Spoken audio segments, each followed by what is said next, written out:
Details చూస్తే తెలంగాణ ఛత్తీస్గఢ్ సరిహద్దు ప్రాంతంలోని కర్రెగుట్ట అటవీ ప్రాంతంలో భారీ ఎన్కౌంటర్ జరిగింది. ఈ ఎన్కౌంటర్లో పలువురు మావోయిస్టులు ప్రాణాలు కోల్పోయారు. వీరిలో అగ్రనేతలు ఉన్నట్లు తెలుస్తోంది. 5గురు మావోయిస్టులు ప్రాణాలు కోల్పోగా అందులో కీలక నేతలు ఉన్నట్లు సమాచారం.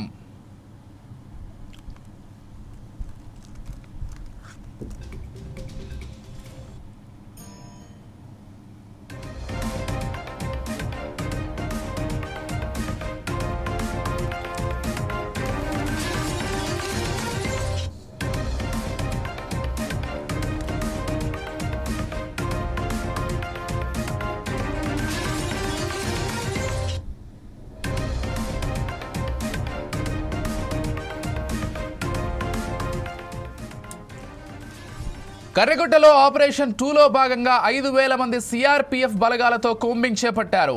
మావోయిస్టు అగ్రనేతలే టార్గెట్గా ఆపరేషన్ 2 కగార్ సాగుతోంది. మావోయిస్టు అగ్రనేతలు దేవ్జీ, సోదీ కోసం కూంబింగ్ చేపట్టగా మరోవైపు లొంగుబాటుకు అగ్రనేతలు సిద్ధమవుతున్నారు. ఇంకా 40 రోజులే ఆపరేషన్ కగార్ డెడ్ లైన్ మిగిలి ఉంది.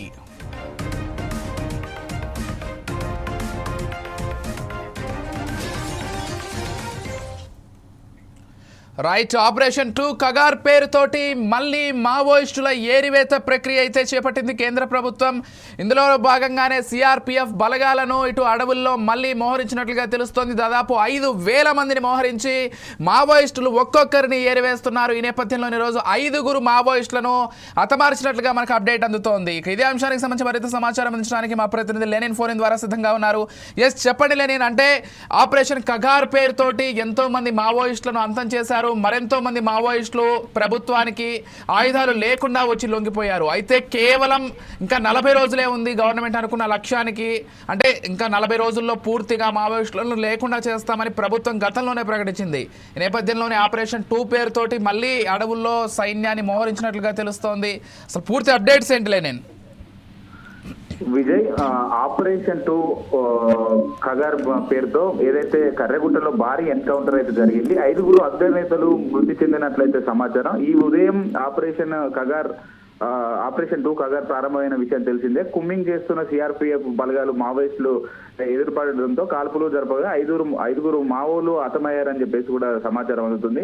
మృతుల సంఖ్య మరింత పెరిగే అవకాశం ఉందని చెప్పేసి ఏదైతే కొన్ని వర్గాలు తెలుపుతున్నాయి. అయితే మావోయిస్టు కార్యదర్శి దేవ్జీ టార్గెట్ గా కుమ్మింగ్ అయితే కొనసాగుతుంది. ఏదైతే మనం చూసుకున్నట్లయితే గతంలో ఏదైతే కేంద్ర ప్రభుత్వం 2024లో ప్రారంభించిన ఆపరేషన్ కగార్ నక్సలిజం నిర్మూలనే లక్ష్యంగా అయితే కొనసాగుతుంది. ఈ ఆపరేషన్ కింద జరిగిన వివిధ ఎన్కౌంటర్లు మరణించిన నక్సలైట్ల వివరాలు అయితే మనం ఒకసారి చూసుకున్నట్లయితే ఏదైతే మరణించిన వారి సంఖ్య దాదాపు 2024లో సుమారు 290 మంది నక్సలైట్లను అయితే హతమార్చారు. 2025 నాటికి కేవలం ఏదైతే మొదటి 4 నెలల్లోనే సుమారు 140 నుండి 197 వరకు అయితే నక్సలైట్లు అయితే చంపినట్లు అధికారిక వర్గాలు అయితే మరి తెలుపుతున్నాయి. అయితే ఏదైతే మనం చూసుకున్నట్లయితే ఆపరేషన్ కగార్ దేశవ్యాప్తంగా నక్సలైట్లను ఏదైతే హతమార్చడము, నక్సలైట్లు లేకుండా చేయడము, వాళ్ళందరినీ జనజీవన సవంతులు కలపాలనే దిశగా అయితే సాగుతున్నది. కొంతమంది మనం చూసుకున్నట్లయితే గతంలో తెలంగాణ ప్రభుత్వం కావచ్చు, అలానే ఏదైతే కొంతమంది అనేక మంది మావోయిస్ట్ అగ్రనేతలు అయితే లొంగిపోవడం మనం చూసాము. ఏదైతే ఇదే క్రమంలో దాదాపు ఎన్కౌంటర్ లో మరణించిన వాళ్ళు కూడా మావోయిస్ట్ అగ్రనేతలు అయితే ఉన్నారు. మావోయిస్ట్ పార్టీకి చెందినటువంటి నంబాల కేశవరావు అలియాస్ బసవరాజు అయితే మావోయిస్ట్ పార్టీ జాతీయ ప్రధాన కార్యదర్శిగా 21/2/2025 రోజున నారాయణపూర్ జిల్లాలో జరిగిన ఎన్కౌంటర్ లో అయితే ఇతనితో పాటు మరో 26 మందిని అయితే హతమార్చారు. అలానే మనం కీలకంగా చెప్పుకున్నటువంటి నేత ఎవరైతే ఉన్నారో మావోయిస్ట్ పార్టీలో కీలకంగా బెటాలియన్ 1లో ఉన్నటువంటి కీలక నేత మడ్వి ఇద్మాన్ కూడా మావోయిస్టులు పీపుల్స్ ఏదైతే గెరిల్లాలో పిఎల్జిఏ బెటాలియన్ 1 కమాండర్ గా అయితే ఇతను కొనసాగాడు. అయితే నవంబర్ 25న 2025లో జరిగిన ఆపరేషన్ లో మరణించినట్లయితే మనకు తెలిసిన విషయమే. ఏదైతే అలానే చూసుకున్నట్లయితే అనేక మంది మావోయిస్టులను అయితే ఇప్పటికైతే హతమార్చారు. గతంలో గతంలో కూడా చెప్పడం జరిగింది. ఏదైతే కేంద్ర ప్రభుత్వము ఆపరేషన్ కగార్ మొదలు పెడుతున్న సందర్భంలోనే ఏదైతే జనజీవన స్రవంతిలో కలవండి అని చెప్పేసి కూడా చెప్పినటువంటి సందర్భంలో వాళ్ళు వినకపోవడమే మేము ఆపరేషన్ కగార్ నక్సలేదని నిర్మూలిస్తామని చెప్పేసి కూడా చెప్పడం జరిగింది. దీనిపైన అనేక వామపక్ష సంఘాలే కావచ్చు, వామపక్ష నేతలే కావచ్చు, అలానే ప్రతిపక్ష నేతలు అనేక మంది స్పందించినప్పటికీ తెలంగాణ ప్రభుత్వం అయితే ఇప్పటి వరకు దాదాపు 500 పైసలు మావోయిస్టులనైతే ఏదైతే లొంగుబాటుకు జనజీవన స్రవంతిలో కలపడానికి అయితే ముఖ్య పాత్ర పోషించింది. అలానే మనం చూసుకున్నట్లయితే అనేక మంది నేతలను అయితే ఇప్పటి వరకు అయితే ఏదైతే జనజీవన స్రవంతిలోకి అయితే ఆహ్వానించారు. ఇప్పుడైతే ఎవరైతే జనజీవన స్రవంతిలో కలవకుండా ఇంకా అడవిలోనే అలివిబాట పడుతూనే ఉన్నారో వాటిపైన ఆపరేషన్ కగార్ ఏదైతే 2 అనే దాంతో ఇప్పటికే దాదాపు 5,000 పైసలకు బలగాలు అయితే ఏదైతే కర్రెగుట్టలు అయితే మోహరించాయి. ఇప్పుడు దాదాపు ఏదైతే మనకు సంబంధించినటువంటి మావోయిస్టులు ఎవరైతే అగ్రనేత దేవ్జీ అలానే కొంతమంది అగ్రనేతలు ఎవరైతే ఉన్నారో వాళ్ళ కోసం అయితే కుమ్మింగ్ మొదలు పెట్టి ఇప్పటికే దాదాపు 5గురు అయితే చనిపోయినట్లు మరింత మంది ఉన్నారని చెప్పేసి కూడా సమాచారం అందుతుంది. విజయ్, ఎస్, అంటే లెనిన్, ఒకవైపు కేంద్ర ప్రభుత్వం ఏమో ఎట్టి పరిస్థితుల్లో మావోయిస్టులు ఒక్కరిని కూడా ఉంచము, ఐదర్ లొంగిపోవాలి లేకపోతే సైన్యం చేతిలో చనిపోవాలనేటువంటి లక్ష్యంతో ముందుకు వెళ్తూ ఉంది. మరోవైపు ఇటు అటవీ ప్రాంతంలోని గిరిజనులు కావచ్చు, లేకపోతే మరికొంతమంది కావచ్చు, సానుభూతి పరులు, వీళ్ళంతా కూడా పూర్తిగా వ్యతిరేకిస్తున్నారు కేంద్ర ప్రభుత్వం యొక్క వైఖరిని. ఎందుకంటే కేంద్ర ప్రభుత్వం ఏదైనా ఉంటే చర్చల ద్వారా జరుపుకోవాలి, కానీ ఈ విధంగా ప్రతి ఒక్కరిని చంపుకుంటూ వెళ్తే అసలు రాజ్యాంగ విలువలకు ఉండవు కదా అనేటువంటి ఒక వర్షన్ కూడా వినిపిస్తోంది. సో సానుభూతి పరులు ఏం చెప్తున్నారు లెనిన్? విజయ్, మనం చూసుకున్నట్లయితే అనేక మంది అయితే దీన్ని విమర్శిస్తున్నారు. ఎందుకంటే కొంతమందికు నక్సలైట్ సానుభూతి అనుకోవచ్చు, లేకపోతే ఏదైతే రాజ్యాంగ విలువలను కాపాడుతూ రాజ్యాంగం ఇచ్చినటువంటి హక్కులను ఉల్లంఘిస్తూ ఈ రోజు మనిషిని చంపడం ఏంటి అని చెప్పేసి కూడా ఒక విమర్శలు అయితే వినిపిస్తున్నటువంటి నేపథ్యం మనం చూడవచ్చు. ఏదైతే గతంలో కూడా జనజీవన స్రవంతిలో కలవండి అని చెప్పినప్పుడు వాళ్ళు కలవలేదని చెప్పేసి కూడా బీజేపీ చెప్తుంది. అయితే ఆపరేషన్ కగార్ మొదలు పెట్టినప్పటి నుండి ఇప్పటి వరకు చూస్తే అనేక మందిని అయితే చంపడం మనం చూసాము.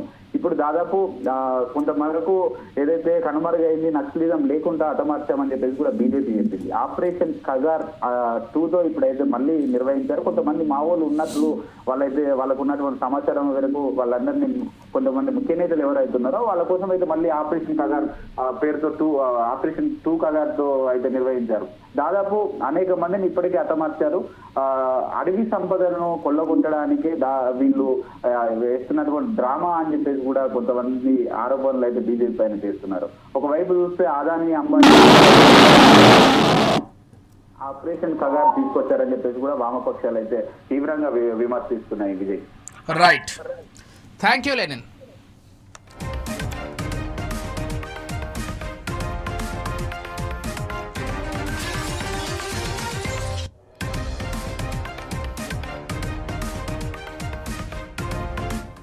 ఇక కేంద్ర హోంశాఖ మావోయిస్టుల కార్యకలాపాలపై మరింత దృష్టి సారిస్తోంది. మరోవైపు ఎన్ఐఏ సైతం ఎప్పటికప్పుడు తాజా పరిస్థితులను అధ్యయనం చేస్తోంది. ఈ క్రమంలో మావోయిస్టు పార్టీలో ఇంకా కీలకంగా వ్యవహరిస్తున్న నేతల వివరాలపై ఆరా తీస్తోంది. ఆపరేషన్ కగార్ను 2024 జనవరి 1న కేంద్ర ప్రభుత్వం ప్రారంభించింది.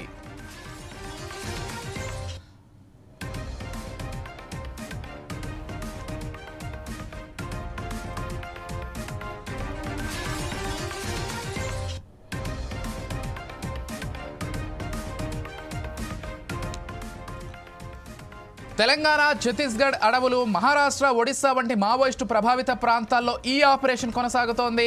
పలువురు కీలక నేతలతో పాటు వందలాది మావోయిస్టులు ఎదురుదాడుల్లో మృతి చెందారు. రంపచోడవరం అడవుల్లో జరిగిన భారీ ఎన్కౌంటర్లో మావోయిస్టు అగ్రనేత, మోస్ట్ వాంటెడ్ గెరిల్లా దాడుల వ్యూహకర్త మడివి హిడ్మా కూడా మృతి చెందారు. ఏడాది మార్చి 31 నాటికి దేశంలో మావోయిస్టుల ఉనికిని పూర్తిగా తుడిచిపెట్టాలని కేంద్రం లక్ష్యంగా పెట్టుకునే కగార్ 1, కగార్ 2 ఆపరేషన్లను మరింత ఉధృతం చేసింది.